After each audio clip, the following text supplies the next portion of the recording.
jidkaan hadda wax laga meesha aan fadhino 20 sano 30 sano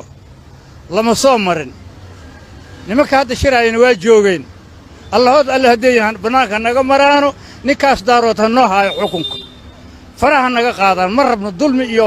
xabada ridin waxa leeyahay dhadhamiya waalan dhargaana ka daran nimankaasay waxbay maalin dhadhamiyeen wixii ay wili raadinayaan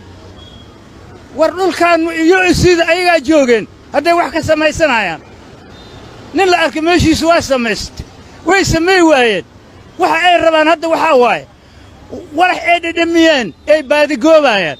war anaga leexdaan nimanku ay qalalaasa la suubana iyo dalaan dumana iyo intaan qaalena iyo dhugdhug waxaas wax dawladnimana ma aha waxaan u arkaa musharaxiintan muxuu ahaa magaalada hadda soo gashay niman muxuu ahaa oo iska soo yaacay oo waddankan aan dantiisa